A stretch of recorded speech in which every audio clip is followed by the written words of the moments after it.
Good morning, guys. Thanks for stopping back. In this video, I am have one of my daughter's friends in my chair and doing a color correction. She did a box color, like a warmer brown, then had highlights put back in it a little bit later. Now we're trying to brighten her up a little bit more because she's not liking the brown. This is our inspiration pick of the pattern, and this is how we do it.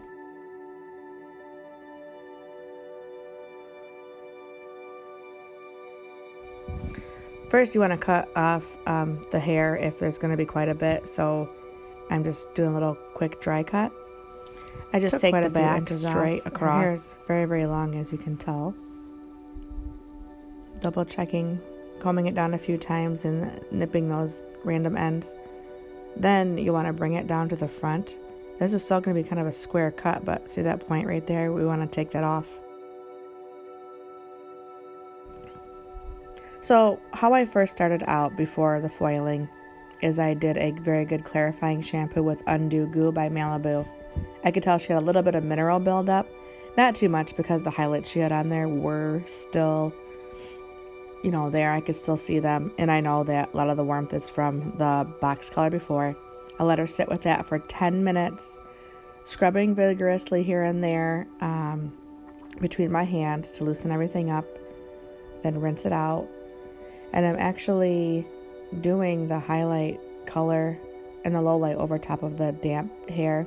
I towel dried it really well, but knowing that she had box color on, then highlights, I just wanted to make sure everything melted well, and I wanted the lightener to be diluted a little bit because I knew I had a client coming in. I was squeezing her in on a Saturday, so we just did it. I did it in a way where I could let her sit for a little while. I used only 10 volume in the back here. I knew I'd get the back done before my client got in, and she'd be sitting with that until I was done putting the color on my other client. So I wanted to make sure it was the lightener was a little bit weak. The water will also help fill any, weak areas, porous areas. It helps even that out a little bit. So I did a root color first, which is the same color as the low light. The same formula. I used 5WB in shades Cream by Redken and 6NA equal parts to counteract a lot of the warmth in the WB, which is a warm brown. She's trying to stay away from having too much warmth in there. That's the whole point of doing this color. She wants a little bit lighter blonde, not orangey, not an orangey color that was left in there from her fading box color and highlights. So you probably notice how I'm adding the highlight and the low light. I'll get to it here more in a second after I fold this foil up or put one on top of it. So I want it to be I want to say a chunky look, but not like the 2001 chunky look, but more of the ribbony chunky look. So I want to have all the hair is going to be saturated, whether it's going to be dark or it's going to be light. We're covering all the old box color and old highlights. And I do this by, see how I blended down the brown, and then now I'm saturating the rest of the hair with the blonde, slapping it on there, smushing it in. I want the whole thing to be covered. I don't want it just laying on top. I want the underneath, above, and in the middle, and then swiping the blonde up like that will help make sure it melts in with the brown color with the low light and even saturation. And I do the same technique all the way up the back of the head.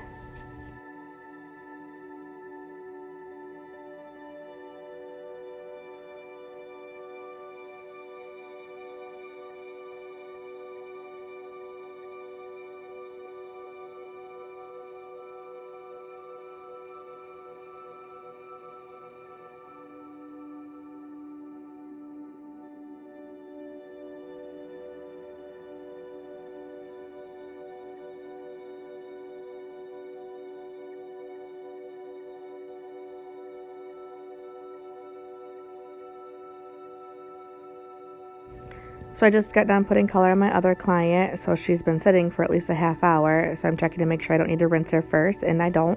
She's doing good. Now I'm going to be finishing up with the top and the sides.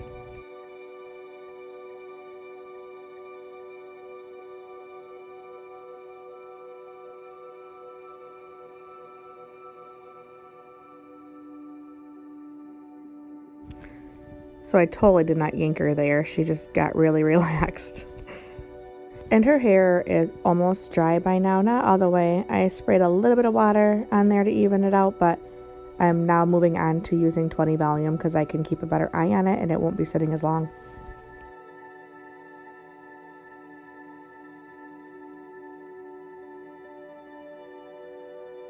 I drop that front section down just like I normally do, leaving it out with without putting the base on there quite yet.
I want to make her as blonde, pretty blonde around the face, and she has a heart-shaped face, so that's why I'm going in at an angle this way, and then I'll go on the other side of the heart per se, and put a few in a row there also.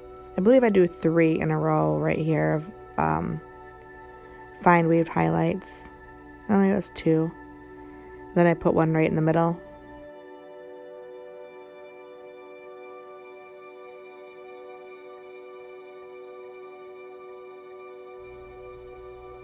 I bring the base down right there. Do a highlight, then a low light.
It's an obsession to take the foil out and admire the melting look.